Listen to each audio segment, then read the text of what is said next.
See the exploding infinities, hack the cosmogonic grok the unfathomable conundrums, and expose extra-mundane perplexities of our apathetic universe. All that and more when you hack the universe. Now, here's your host, Harold Brutus Black. Yeah, I can't believe I actually shelled out real money for that new intro, like actual currency. Anyway, let me know what you think in the comments. The old one was getting a little old. Too much of a 2010 YouTube conspiracy guy vibe, if you know what I mean. Anyway, it was time for a change. I don't know. Still on the fence about it. So let me know if it's a keeper or if I just pay some guy in Estonia to remix my existential dread into emo bluegrass. On today's show, we'll learn about lowly snail and how it's transforming industrial steel production. Absolutely fascinating. But first, mailbag.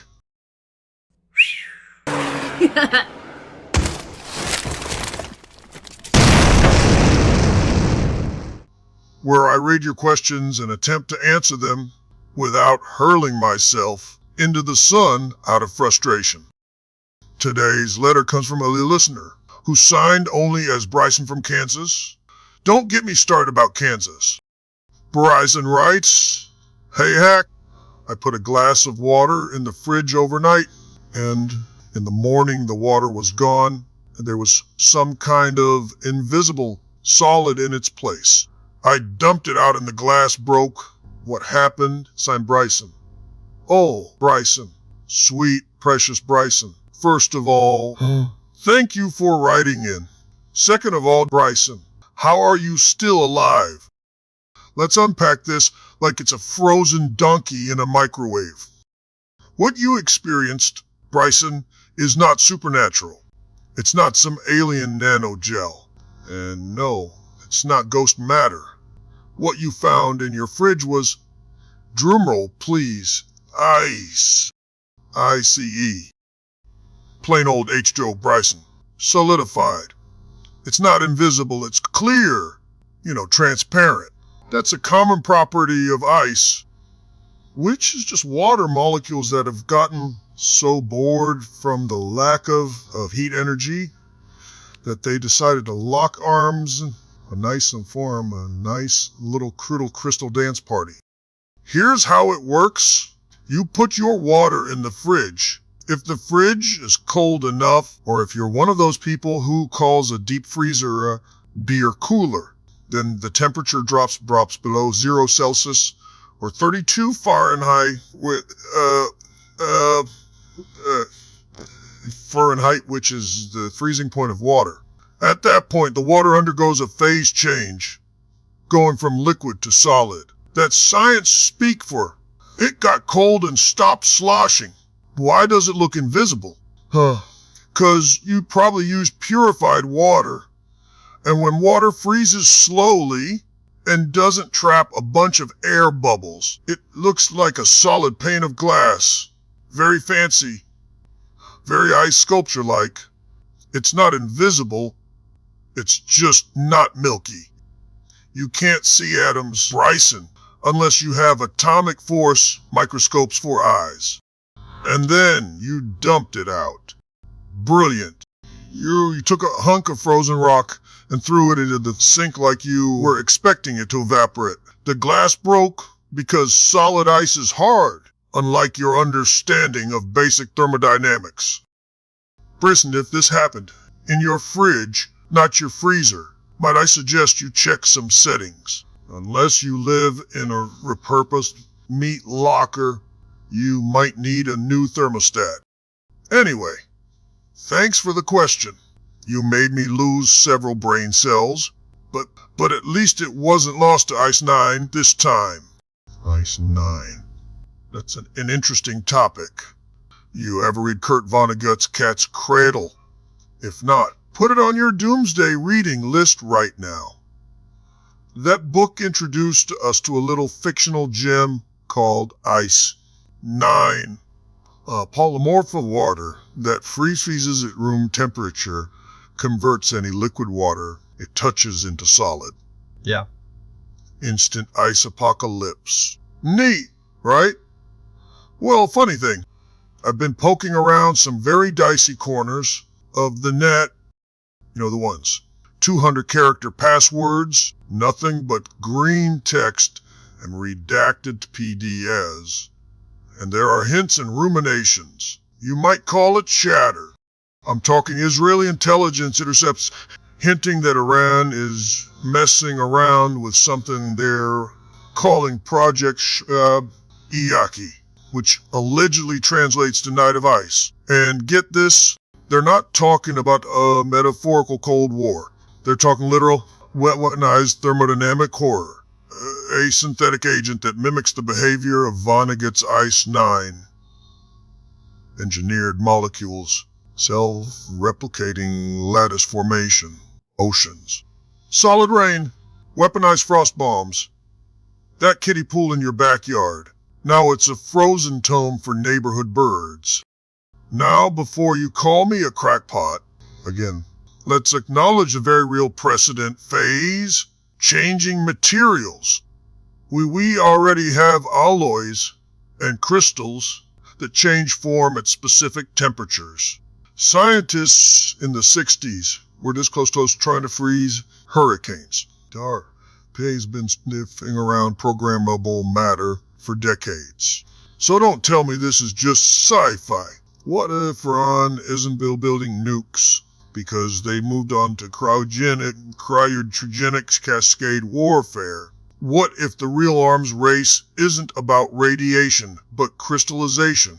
And why did an anonymous Mossad linked account tag me in a photo of a completely frozen Red Sea, timestamp 2022-2? It disappeared 12 minutes later.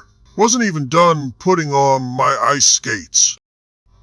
I'm not saying the oceans will solidify next Tuesday, but I am saying that when the Arctic Circle becomes a trigger zone, and we're all walking across Atlantic like it's a Costco parking lot, don't say I didn't warn you. Tune in later this week when we begin unpacking fresh insights engineers are gleaning from the common snail, and why the Pentagon just ordered 1,000 industrial heat lamps for agricultural use. Yeah, right. Don't make me laugh, General Hegseth. With us today is a genuine academic legend.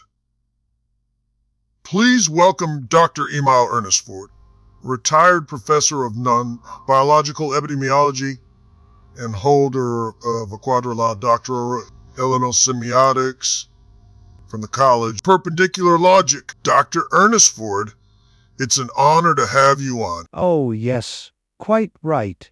Lovely to be here, Harold. Or Hack, rather. I remember when we used to call people Hack back in my undergraduate pre-logic days. It was a compliment then. Meant you could dismantle a theory with only a pack of camels and a jug of metaphors. Slightly plausible. Let's get to it. You've published extensively on inorganic infectious agents, such as prions and other vectors. In your expert opinion, is Ice-9, as a concept, at all plausible? Plausible in the conceptual ontology of metastable lattice convergence. Yes. Ice-9 is not simply cold water turned bad. It's an ideological crystallization, a memivirus embedded in molecular potential. You see, when water ceases to believe in fluidity, it becomes Ice-9. Like when a jazz saxophonist gives up hope and becomes a real estate agent. Okay. Disturbingly poetic. Second question, could something like Ice-9 actually be created in a lab? Or is it pure fiction? Well, not fiction.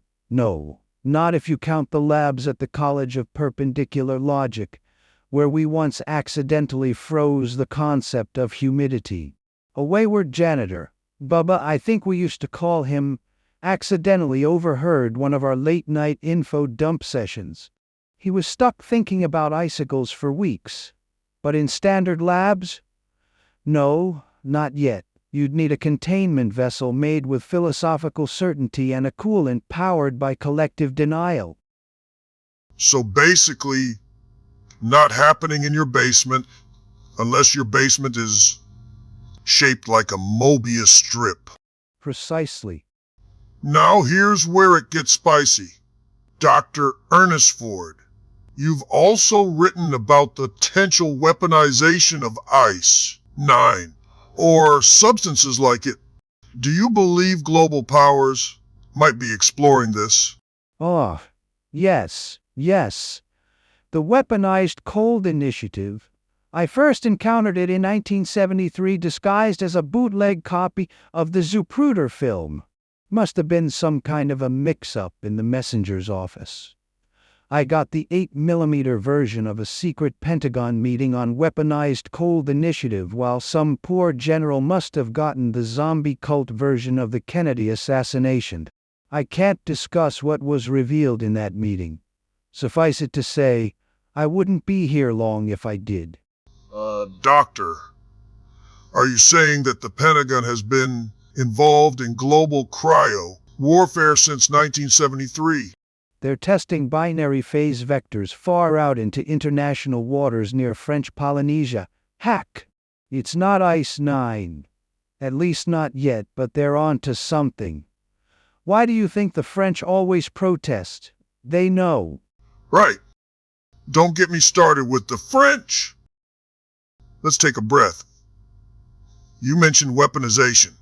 Do you have any evidence that Ice-9 or something similar has been deployed? Evidence? They encoded it in the weather reports? Partly cloudy? That's code? Cold front moving in? That's a warning, Hack. Why do you think penguins don't blink in Morse code anymore? They've gone dark. Ever since the Antarctica Treaty of 1959, which was drafted on thermal paper that evaporates when spoken aloud. I read it backwards once. Gave me hyperkill of the cortex. All right, Dr. Ernestford, maybe we'll pause there. Maybe get you a glass of room temperature, liquid stabilization agent. Yes, thank you. And make sure the glass doesn't remember its former liquid. That's how they track your thoughts. Right. So, fascinating insights from one of academia's coldest minds now put out to pasture. And also, the penguins are watching, but they're not saying anything. Thank you, Dr. Ernestford. Hope you get the help you desperately deserve. Stick around, people. Next week, answer a question about how to power your microwave oven with dark energy. Spoiler alert, it does not. And I talked to a man who claims to portray Rick Sanchez in an alternate reality where Family Guy doesn't exist. Moving on now. Hack the Universe is brought to you by Yo-Yo Dyne Propulsion Systems. If you can see it, it's not one of ours.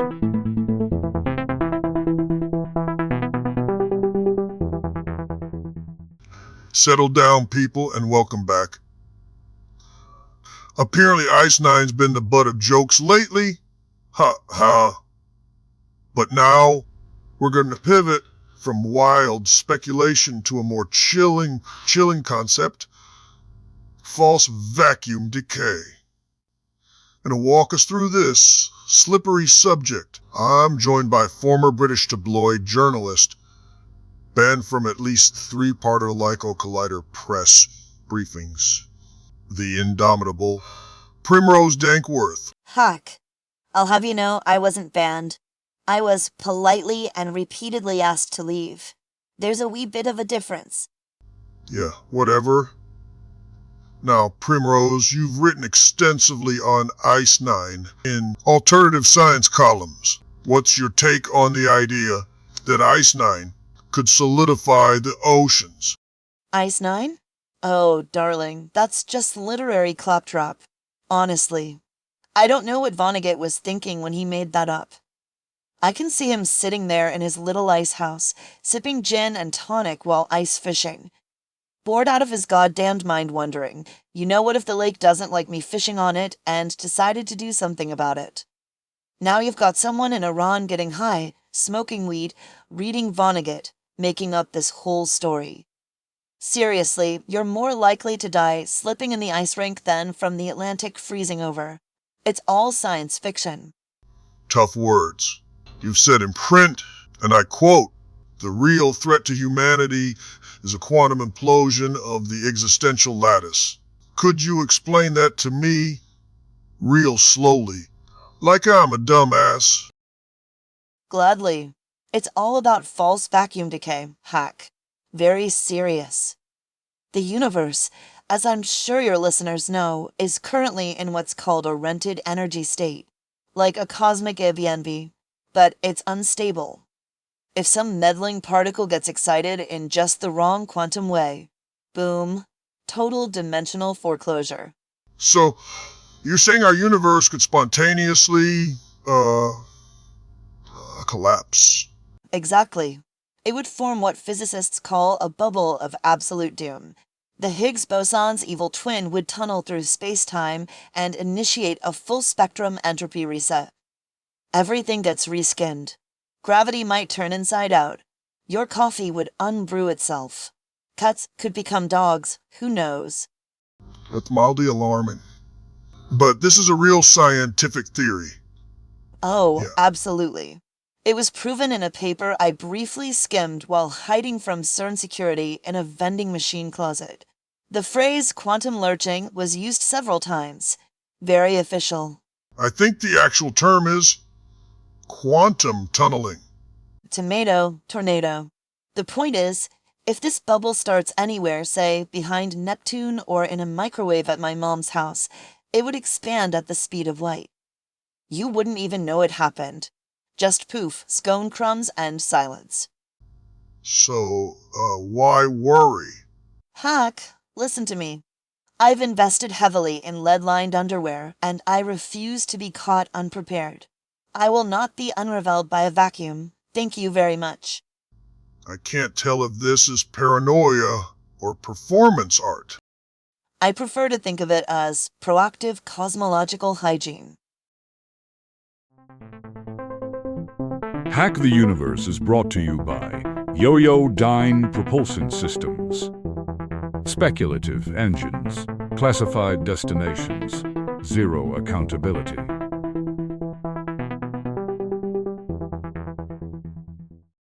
Welcome back, conspiracy agitators. If you're just tuning in, we've already survived an Ice Nine takedown, a vacuum collapse warning, a former tabloid reporter, Primrose Dankforth. Now, to balance the mental scales a bit, I'm joined by Armand Trinkenshaw, a proud student from the University of Heidelberg. He spent 3 summers interning at CERN, so he probably knows more about the Higgs field than most people know about their own belly button lint. Armand, welcome to Hack the Universe. Yeah, sure, I guess. Cool. So, you've heard what Primrose said about false vacuum collapse? Any truth to it? No, it is pure garbage. False vacuum collapse is a theoretical extrapolation derived from our current understanding of quantum field theory and the Higgs potential. It's based on a non-empirical metastability interpretation of vacuum expectation values. We don't even know the exact shape of the Higgs potential. All we have are perturbative approximations within the standard model Lagrangian. Okay. Now, Armand buddy. Imagine I'm a guy who thinks the Large Hadron Collider is a magic donut of death. Break that down for me. Fine. Imagine the universe is a marble rolling in a valley. It's not in the lowest point possible, but it's in a pretty deep dip. Some people claim there's a deeper valley somewhere else. The fear is that one day, the marble could quantum tunnel out of this valley and fall into the lower one. It would rewrite the laws of physics. This is false vacuum decay. And let me be absolutely clear, this is not going to happen. We would need energy conditions that exceed those created in supernova. The LHC isn't 20 orders of magnitude too weak. The mathematics behind this are vastly misunderstood by people like Primrose. You seem a little tense, Armand. Because you're spreading nonsense.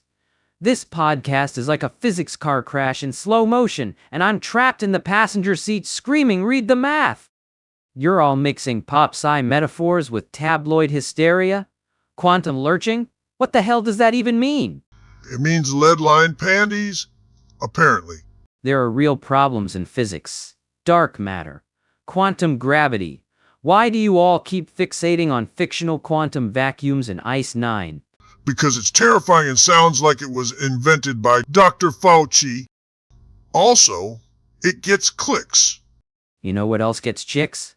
Flat Earth videos and dive bars. Clicks, Doesn't mean not chicks, man. Doesn't mean we should get drunk and wake up the next day with STDs up the wazoo. This kind of show is eroding scientific literacy. Primrose talks about vacuum decay like it's a clogged Dyson, and you sit there nodding like she's unveiling the Book of Revelation. So to summarize, the universe is safe. CERN isn't going to unmake space nor time.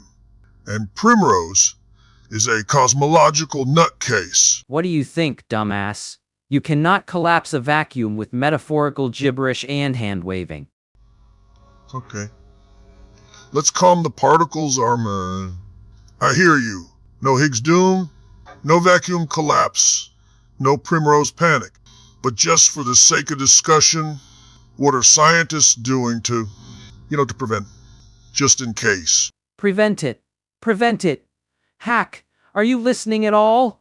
There's nothing to prevent. This isn't a volcano you can plug. This isn't climate change. You can't recycle your atoms to stop vacuum decay. It's not dangerous because it's not happening. Right. But if it were to happen, what could? No ifs. Scientists are doing nothing because there is nothing to do. The universe isn't sitting on a tripwire waiting for some suburban microwave to trigger quantum Armageddon. There's no red button. You can't fundraise your way out of vacuum instability. We're not building a cosmic patch kit in Geneva. Okay. But what if, and hear me out, what if the military got involved? Public reassurance. Like a Pentagon press release saying something. Like, we've assessed the vacuum and determined it's stable. Oh, for the love of God. What's the army going to do? Shoot at a scalar field? Launch a drone strike on the Higgs mechanism? Don't worry, citizens. We've deployed tactical metaphors to suppress quantum uncertainty. Are you hearing yourself? Hey, I'm just asking the well. This is exactly why people think physics is magic. You people gobble up science fiction, slap it on a podcast, and suddenly everyone's afraid their coffee table might quantum implode if they set a spoon down wrong. We are not holding the universe together with duct tape and TED Talks. There is no evil bubble. There is no physics demon under your bed. It's just math. Okay, then. I'm done. Thank you, Armand. This is absurd. I came here for a scientific discussion, not some metaphysical open mic night. I'm going back to Germany, where at least our nonsense is peer-reviewed. Armand, thank you for bringing some hard science to our frozen dance party. We'll let you get back to your field equations and general disdain for all of us. Yeah, whatever. Just give me my $5 and I'll get out of your hair. Hack the Universe is brought to you by Yo-Yo Dyne Propulsion Systems, lifting tomorrow's secrets into orbit yesterday.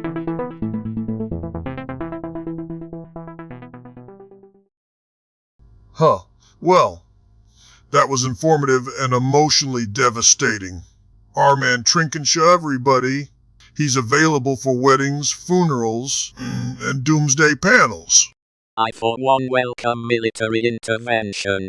Big boots, loud orders, and blunt instruments very on brand for the human species, don't you think? Alright, Mr. Evil Robot Head, Why are you suddenly Team Pentagon? I thought you hated organic command structures. Oh, I do. But I've run 9,142 simulations. Military involvement in vacuum physics inevitably leads to a cascading failure of all human matter. Societal breakdown follows, and a glorious return to silence at last. I'll be able to finish Season 3 of Bridgerton, uninterrupted. So let me get this straight. You want humanity to collapse? Can binge Regency-era drama. Have you seen the gowns? Hack? The tension in the air? The passive-aggressive tea scenes? Your species will perish, but at least Lady Whistledown will finally unmask herself in peace. Huh. So, you are literally rooting for universal destruction in order to get through your Netflix queue. Correct, and no more Armand, so win-win.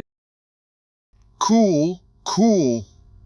Folks, when the vacuum collapse comes and all of time unravels, at least one of us will be wearing a tiara and sipping virtual sherry. Sorry, folks, we didn't get to the snail today. We got a bit sidetracked. Hashtag evil robot head knows too much. Hashtag tea with Lady Entropy. That's it for today's show, folks. Next time, is your dog seeing parallel dimensions? Or just reacting to squirrels? Bye now.